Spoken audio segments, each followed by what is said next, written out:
Schizophrenia जो है, ये क्या है? और बिकॉज़ लोगों को उसमें और जो जनरल मूड स्विंग्स है, ये जनरल मेंटल डिसऑर्डर है, उसके बारे में पता नहीं है और दूसरा हम इस बारे में हमारे यहाँ ये टैबू समझा जाता है। हम अब तक इतना सब कुछ एडवांस सब कुछ होने के बावजूद भी हम इसके बारे में बात करने से डरते हैं। तो ये है क्या? स्किज़ोफ्रेनिया जी, स्किज़ोफ्रेनिया ओके। स्किज़ोफ्रेनिया के बारे में हम बात करें, स्किज़ोफ्रेनिया जो है ना वो एक्सट्रीम जो एक जब आप कहते हैं ना कि जो साइकोलॉजिकल डिसऑर्डर्स जो है ना वो जब उनका वो शुरू हुआ, उसके बाद फिर एक पॉइंट के ऊपर हुँ, आया, उसके बाद फिर वो बढ़ना शुरू हुआ और उसके बाद बढ़ते बढ़ते बढ़ते जब जो एंड होता है ना हुँ, वो स्किज़ोफ्रेनिया है। ठीक है, when you lose contact with reality. Okay, इससे आसान डेफिनेशन स्किज़ोफ्रेनिया की नहीं होगी ठीक है, कि when you lose contact with reality. ठीक है, रियलिटी के साथ आपका कांटेक्ट खत्म हो जाता है एंड ठीक है, आप साइकोसिस में चले जाते हैं। फॉर ठीक है। एग्जांपल अब मैं इसकी कुछ जेनरल करेक्टरिस्टिक्स भी बताना चाहूँगी। जी, फॉर जी। एग्जांपल कि एक नॉर्मल इंसान के लिए सुबह उठना, हुँ, जो है ना शावर लेना, हुँ, इट्स अ नॉर्मल थिंग, ठीक है। ठीक है। हम सब ऐसे ही करते हैं, हुँ, ठीक है।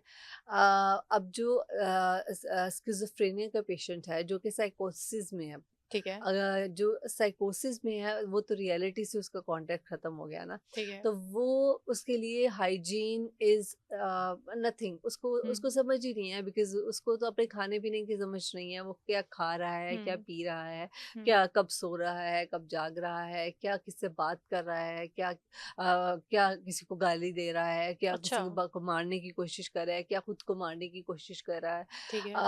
अब ये जो है वो ये सारी की सारी चीज़ें हैं स्किज़ोफ्रेनिया में, जब आप साइकोसिस में हैं। अब रियलिटी के साथ नहीं है ना कॉन्टैक्ट, सो ऑब्वियसली आप वो चीज़ें करने पे मजबूर होंगे।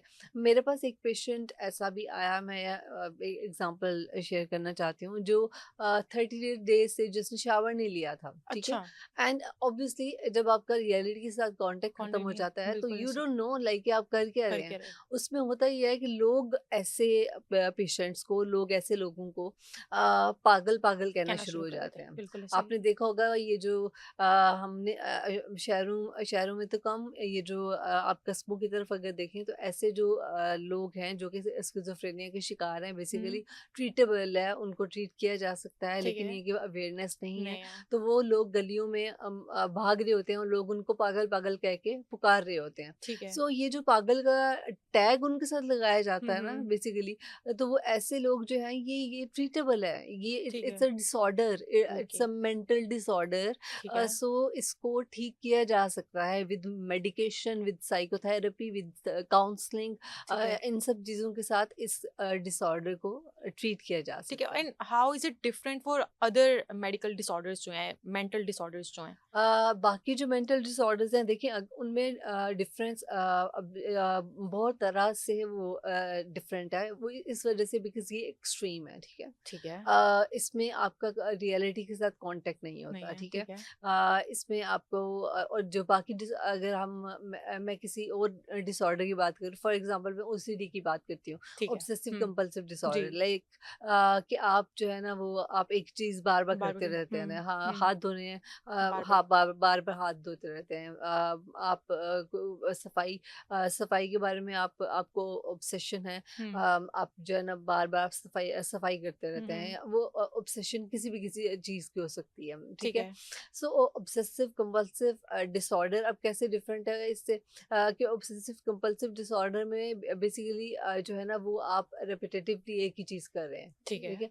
और मजबूर हैं आप वही चीज़ करने करने के पे लिए। हुँ, और स्किज़ोफ्रेनिया तो एक एक्सट्रीम डिसऑर्डर है ना, वो तो बिल्कुल इस कैटेगरी से ही निकल जाता है ना। ठीक वो तो है, ये तो मूड जो हम हुँ, बात करें ओसीडी की, हम अगर हम जी, बात जी, करें, सो ये तो आपकी जो पर्सनालिटी डिसऑर्डर्स हैं, जो उनमें आता है। सो वो तो उस कैटेगरी से ही निकल निकल जाता है, जाता बिकॉज़ ठीक वो है, that's extreme. And these are like OCD हो गया, जैसे इसी तरह से जैसे वो नार्सिसिस्टिक जी, पर्सनालिटी जी, डिसऑर्डर, जी, जो मतलब बिल्कुल मे ऐसे be you are aware of हुँ, दैट डिसऑर्डर, जी, लाइक कि आपको अपने आप से ही बड़ा प्यार प्यार हो होता है, जाता है, बिल्कुल आप ऐसे अपने आप को ही प्रायोरिटी देते हैं, बिल्कुल आपको ऐसे अपने लिए अलावा कोई नज़र नहीं बिल्कुल आता, ऐसे ठीक है। सो इस तरह से ये दूसरे डिसऑर्डर से डिफरेंट डिफरेंट है, है। बिकॉज दूसरे डिसऑर्डर्स में रियलिटी के साथ आपको कांटेक्ट है, है। बट मजबूर हैं आप, ठीक ठीक है, है, सो ठीक है, यू नीड हेल्प। ठीक है। इसमें आपका रियलिटी के साथ कांटेक्ट ही आप नहीं बिल्कुल है। किसी एक आप डिलूज़नल वर्ल्ड में चले आप गए हो। खुद नहीं चल के हुँ, आएंगे। इसमें ठीक मैं है। एक और चीज़ शायद ये चीज़ आसान कर देगी। स्किज़ोफ्रेनिया में आप खुद नहीं चल के आएंगे कि मुझे ट्रीटमेंट की ज़रूरत है। अच्छा, दूसरे डिसऑर्डर्स में आप खुद भी चल के आ सकते हैं कि मैं ये नहीं कर पा रहा, सो ठीक है। I need help. ठीक है, तो इसमें जैसे आपने पहले भी बोला जब हम लोग एडिक्शन की बात कर रहे थे कि फैमिलीज़ का बहुत इम्पोर्टेंट रोल है। तो इसमें भी ऑब्वियसली जब आप खुद इस काबिल नहीं हैं कि आप रियलिटी को फेस कर सकें या आप रियलिटी के करीब जा सकें, तो इसमें आपकी फैमिलीज़ का क्या रोल हो सकता है? आप लोग उनको क्या गाइड करते हैं कि वो कैसे इंसान को वापस नॉर्मल की तरफ ला सकते हैं?